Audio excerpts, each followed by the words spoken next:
Dirt, sand, and gravel, plants and trees, and built this beautiful home we see ahead of us. But the story doesn't end there. As I said, Mrs. Rose, a very fussy woman. She didn't like the island. She didn't like the home.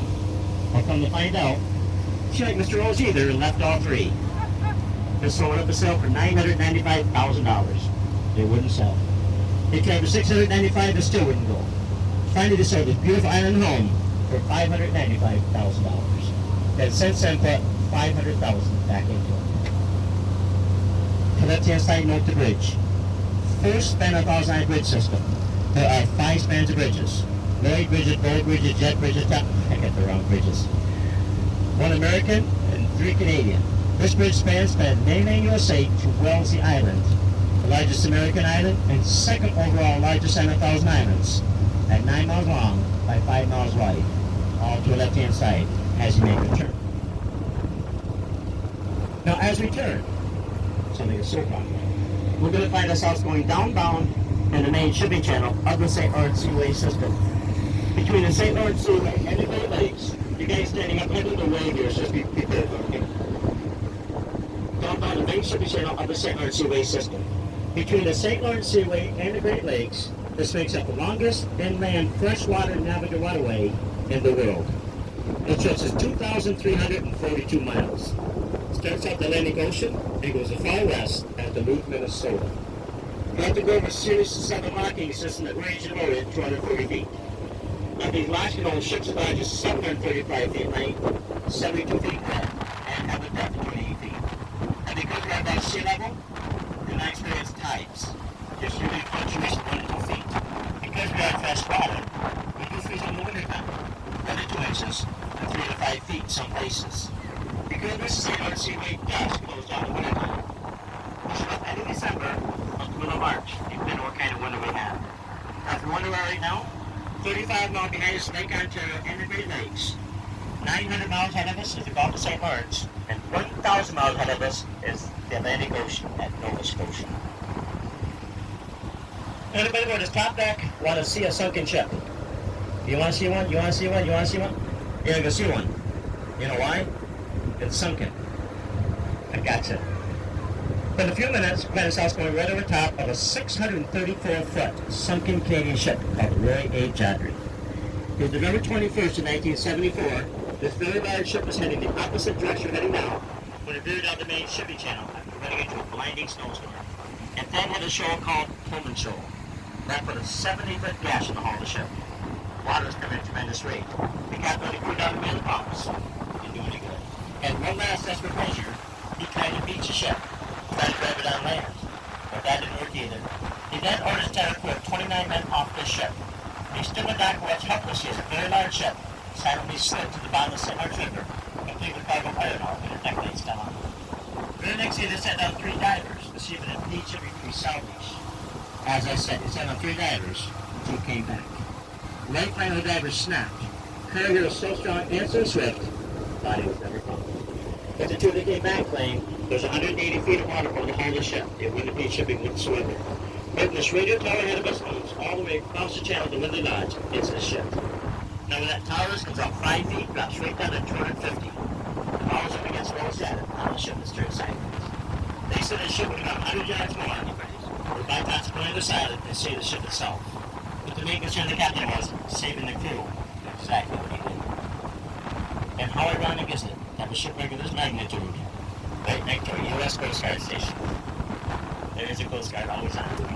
Back then, it was the Border Patrol. They had switched spots every rotated. There was a U.S. Coast Guard always on duty, 24/7, ready for any emergency for the very rapid response. On a lighter note now, left-hand side, this beautiful home on the hill is called Hopewell Hall. Once owned by the late Clover Bolt Bear, last remaining granddaughter of George Bolt, Cloverville's castle. Built by a gentleman named William Browning. And Mr. Browning's claim to fame was he manufactured Civil War uniforms. Now directly ahead of us, there's a reason why tourism is today. It's Castle Rest or Pullman, built by George Pullman, founder of the Pullman-type sleeping railroad car. The Mr. Pullman came up in the early 1800s and built this beautiful home.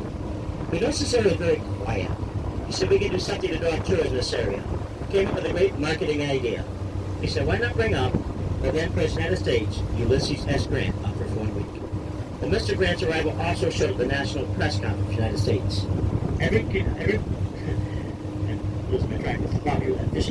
Anyway, all these camera people are following the president around. Now, one incident put us on the map. One day, Mr. Grant must have been us on a fishing trip when the President of the United States fell out of the boat. 3 bodyguards had to jump in the water and save his life. It exposed this area from the press in all the United States, drew a lot of people to all at once. It's during this period of time these hotels, motels, resorts, and the castles came into play. This is called the Rush of 1872, all because of one incident from the President of the United States. I haven't done tours in a while, but I just noticed one thing. The leaves are already starting to change on this island. This island here, the next one over, always changes first, so kind of early. Up the distance with all the beautiful yachts, Thausands Island Club. Back in the golden years, George Bull owned this. He had 3 polo fields and a 9-hole golf course. Now, probably the most beautiful island tour today is coming ahead of us with the flags in the front. Navi Island, owned by the Royal family from Casanova, New York.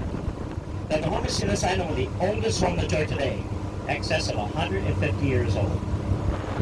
But they pay special attention to the pillars from the foundation to the bottom story. These are rocks, both from the bottom of the St. Lawrence River and placed there. This should give you an idea what the bottom of the St. Lawrence River does look like. It's pink Laurentian granite. A very nice effect for a very old home. As long as you don't take it for granted. So you can be getting this. Well, the $2.5 million hot tub, jacuzzi, and gym that every island should have. Right up to your side, down on the wavy fence, Friendly or Dewey Island. Once owned by Paul Crackerbush of New York. Now, Mr. Crackerbush's grandfather was quite the inventor. He invented an air rifle. He sold the patent to the Daisy Corporation. Thus he invented the Daisy Red Ryder BB gun. But unfortunately now the grandson is suing the company. And we know why? Shot his eye out. President of the Scots Head there in Toronto, Ontario. That's from the Christmas story, Little Ralphie. I recorded all 24 hours of that movie so I wouldn't miss any of it. President of the Stephen Strand family from Toronto, Ontario. This format guy, you want to read it out? This one of the next 2 items actually go right. Now down at the anchor in the front is St. Elmo's Island. St. Elmo's a patron of all sailors. That anchor is to commemorate all who have lost their life in St. Lawrence River. Once owned by the William Farley family from Buffalo, New York, which is my hometown. Also correct from Singer Castle. Then the next island up front of the boat is Florence Island, named after Florence Proctor from the Procter and Gamble family. Now, this island is highly popularized by a song that was sang on the Arthur Godfrey radio show called Florence upon the St. Lawrence. And so popularized this area that Alexander Bay Chamber of Commerce gave Mr. Godfrey this island. But for one reason or another, he never acknowledged, never set foot upon that island. Now coming out of us is the high point of our tour.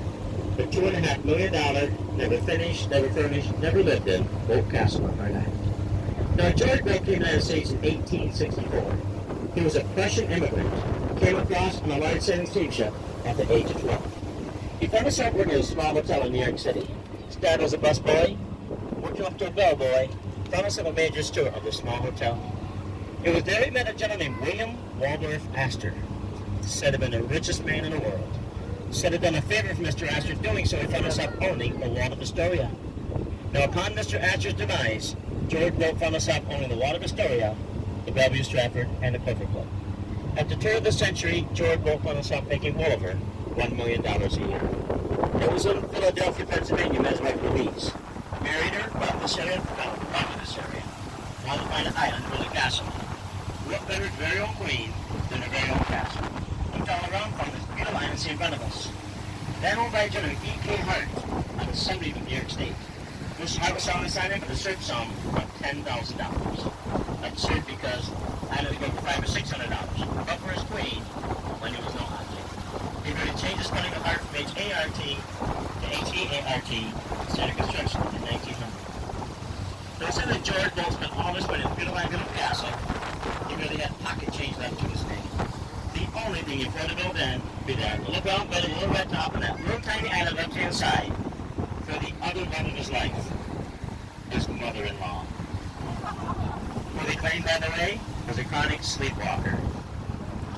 just a nasty room workout.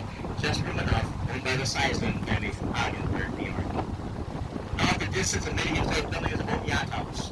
Mr. George boat was George all of the steam-powered yachts. He actually had 63 boats, all different kinds, shapes, and sizes. And the first structure of the castle is called the Arch of Honor, set by the miniature replica of the Arch of Triomphe in Paris, France. Now, the structure ahead of us is the Ulster Tower. Now, this is the only part of the castle something I've ever lived in. The whole family here while the castle is being built. The first story is the living quarters. The next floor is a game room, a billiard room, a two-lane bowling alley, one for each of the boat's children. Down below is a small drama theater complete with stage, where the boats will report actors and actresses from New York City to entertain the family. Actually, there was a house on there. As the castle started being built, the house was in the way, so they tear it apart, put it on the barge, took the walls down and rebuilt it over there. It's called the Hut House now. Now, the castle itself rises 6 stories high, has 122 rooms, 33 fireplaces, has an elevator take a respected room. It has 365 windows in it, one for every day of the year. The first 2 stories are the most guest suites. The next 2 floors are all family suites. Down below, a large dining area and a grand hall. The structure of the bottom of the ground, that would have been an in-ground swimming pool. Now, the structure going out to the rear of the castle is service quarters for trolley car system. Very unique for that day because you would take your luggage over the Arch of Honor, put it on a trolley car, and you take it down beneath the castle and up your respected room for your afternoon. So, very good for the 1900s. On top of that is Italian floral gardens. And get to the rear of the floral gardens, you have statues.